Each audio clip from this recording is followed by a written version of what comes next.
Hi you guys, it's Rhiannon, and I am so excited to get on today and do an unboxing and some first impressions of this beautiful Tarot of the Kingdoms. I was actually gifted this deck by somebody from my Oracle group on Facebook. She's actually one of our admins. Her name is Diana Evers, and this deck was created by one of her really good friends named Paige Ozma Ashmore. And from my understanding, she's not only the author of the deck, but she's also the artist, which I personally think is so exciting. So let's go ahead and just dig into this. And I just, again, want to give a special shout out to Diana for gifting me this deck. It was so nice of her. And of course, most of you guys watching this are probably already in that Facebook group. But in case you're not, we do have an amazing Facebook group called Oracle Obsessed. We're at just about 3,000 members. We are clearly tarot inclusive, but there are lots of tarot only groups, and they are kind of picky about letting people talk about Oracle. So we are more Oracle obsessed, but of course we definitely all love all different types of divination. So yeah. All right, so I can tell already that it's a magnetic closure, which is like one of my favorite types of boxes to work with, just because they're so nice and neat. So right off the back, we have our guidebook, Tarot of the Kingdoms by Paige Ozma Ashmore. Oh, sorry, Paige Ozma Ashmore. Then we've got the cards in here. Let's go ahead and look at the back of the box, and I'll just read some of this really quickly. And it just says 80 lavishly painted tarot cards, 2 extra cards, 1 to allow you to reign over your own sovereign kingdom, and the other to receive personal messages from the universe. It includes 3 spreads to assist with divination. By working with the magical beings, you will learn how things connect in 5 magical kingdoms, and how best to use that wisdom to create a brilliant life. Work with ancient understanding and currents of magic that flow through the world. Discover your higher purpose, and learn how to dispel negativity in a reading. So yeah, from what I understand from Diana, also this tarot system is a little bit different as far as the 4 suits go. I believe 2 of them switch like their traditional fire, earth, water, air. I'm not sure exactly which ones they are, but I'm pretty interested to find out. Then there's just this little quote right here that says, "It's time to bring the magic of the universe to your door and to bond with your deepest powers of intuition."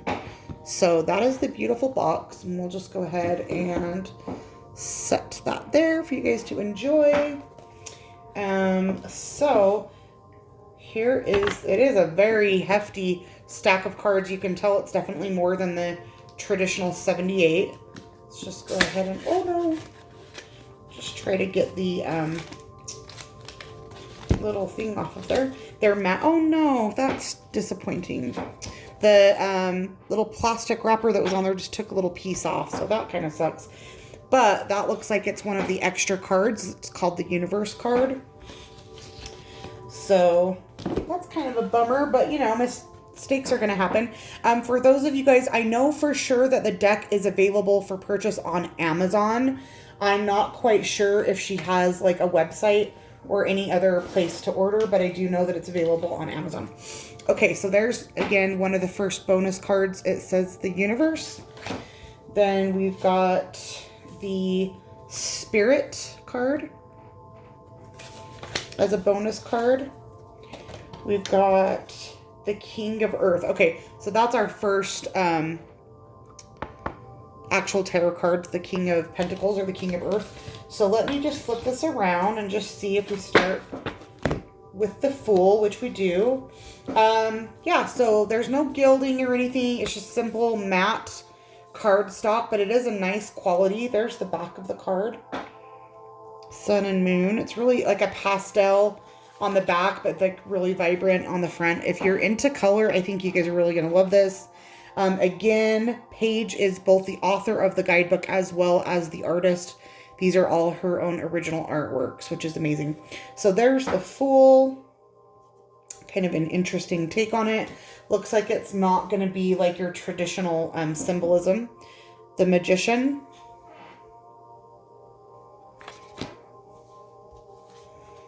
That's a beautiful High Priestess. Very ethereal. Very, magical and ethereal. Did I just say ethereal? I don't know if that's a real word. Ethereal. The Empress. I mean, I love the artwork. I'm kind of a traditionalist when it comes to symbolism when I read a deck, but I think it's also, fine for collecting. Like, I'm a collector of decks that I don't necessarily read with. That's just gorgeous, the Empress there. I don't know if we're going to go through the whole deck or not, but I really want to dig in and figure out how the suits are different because, like I said, I believe she switched 2 of the suits. So that's the Hierophant.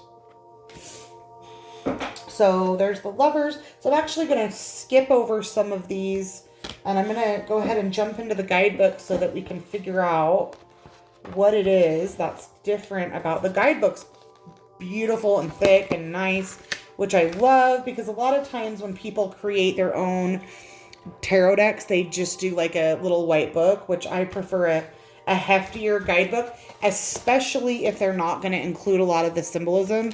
I do like a nice book. So this says all about the author and illustrator right here on the first page. It says Paige Ozma Ashmore is a professional tarot reader and artist. She has been reading cards for over 30 years and creating art for most of her life. Paige enjoys combining these 2 worlds in the form of sacred art, seeking to bring more enchantment and reconnecting people with a renewed sense of wonder. Her art is collected internationally, and she currently lives in Arizona, where my friend Diana lives, who sent me the deck so graciously. Looks like it's printed by Red Feather, Mind, Body, and Spirit Publishing. Right there. Which I'm pretty sure they are an up-and-coming publisher that's going to start to rival people like Hay House and such. So, contents. Let's go to the movies. The deck full of stories, layouts, tarot and numerology, major arcana, minor arcana, extra cards, finding your purpose, and tarot alchemy. So I think we're going to go into the minor arcana, the suit of the kingdoms, because I want to see how she's switched those suits. Looks like it's page 68. So let's go to that. The minor arcana on page 67 and 68. And let's just see here. The suit of the kingdoms. A note about the minor arcana. As has been mentioned earlier, there are 5 suits in this deck. Oh, that's what it is. So instead of 4 suits, there are 5. For those of you who are familiar with tarot, and particularly the Rider-Waite system, you will observe some slight differences. In the Tarot of the Kingdoms, the suit of the Spirit represents the querent, or the person that you're reading for. In this deck, the suit of Air represents the East and equates with wands. So for her, swords are actually going to be the fire element. Air represents the East and equates with wands in the Rider-Waite system, so fire. The reason for this is that fairies bring inspiration and are connected to new ideas and creativity, which are the qualities of those who live in the East, and traditionally, that is the direction where fairies live. Fire is associated with the kingdom of the South. Okay, so I lied.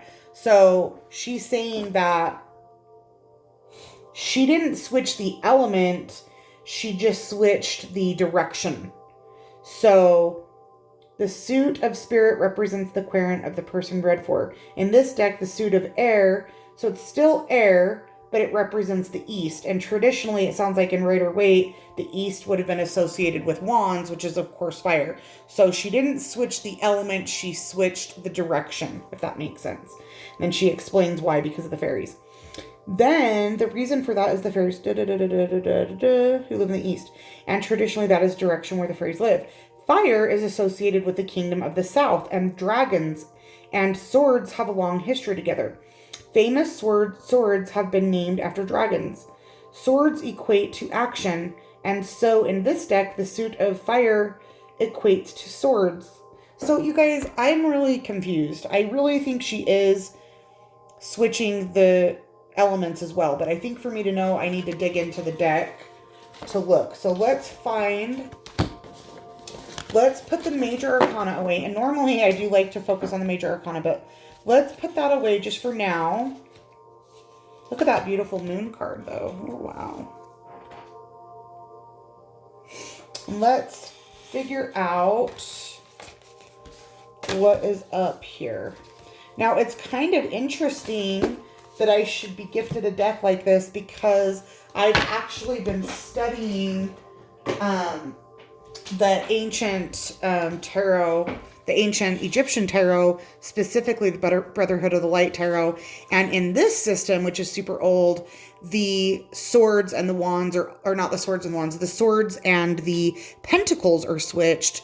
And the swords are actually earth and the pentacle is actually air. So it's interesting that I have been recently getting decks that have like a different interpretation of that. So let's go ahead and pick up the first swords card, or what would traditionally be swords, which would be the Ace of Air. Okay, so now let's just go ahead and read her interpretation of the Ace of Air.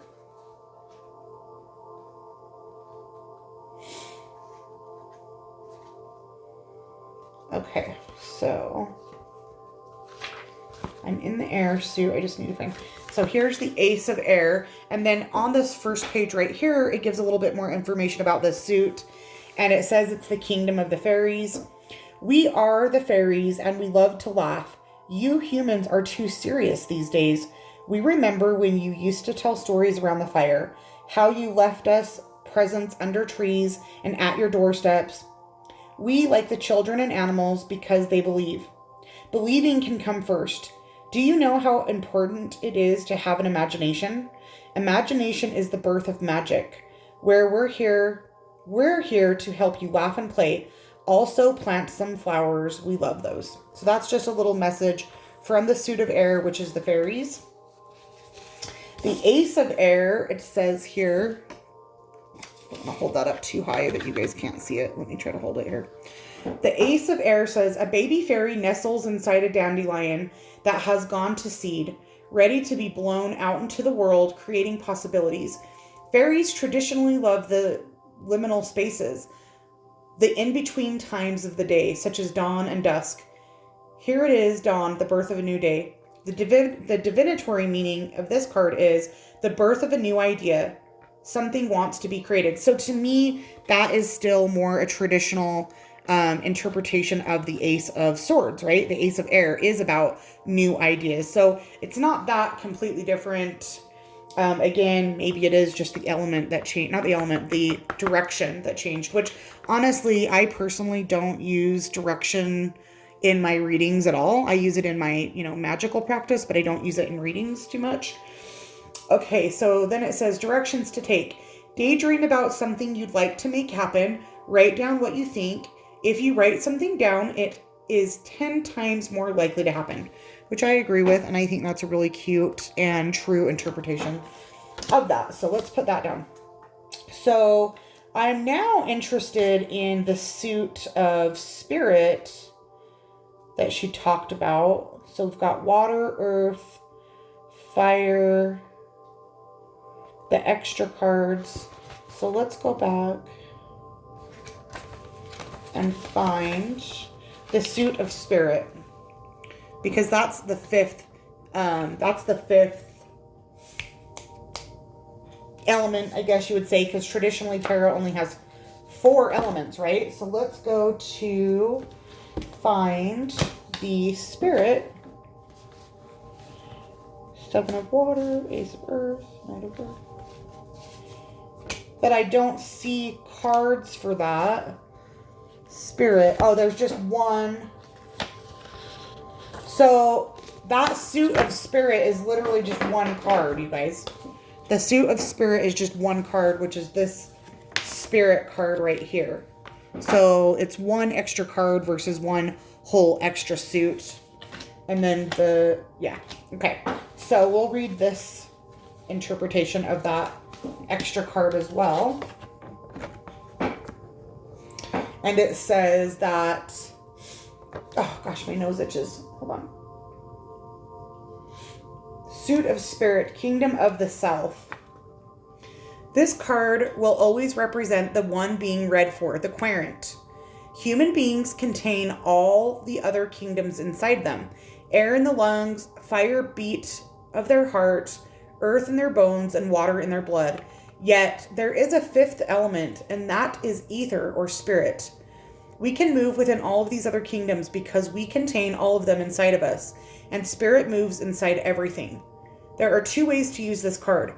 One way is to always use it to represent the querent. The second way is to shuffle it in with the deck and see where it turns up. In this case, you can ask the question, where does the querent's unique light touch this situation? There can be a sense of presence there. There is something special about them, a gift or a talent or a unique point of view that can especially influence the matter being asked about. So I think what she means by that is if you shuffle it in with the deck, then you would ask about the querent and then see what cards are like before and after the querent, and that's going to tell you about the querent. Or, oops, I just dropped the book. Or you can, like, let's say if you're going to do a spread, you can use this as the significator card, as the significator. So you would pull it. So like typically people that use significators would, let's say if somebody was a Pisces, they may pull out the Queen of Cups and set it at the top of the spread as the significator, or the significator card. I'm pretty sure my family's just getting home. So I think I'm going to call the video here. And you guys let me know if you have any other questions or if you want me to focus specifically on any of the other cards or the suits. Okay.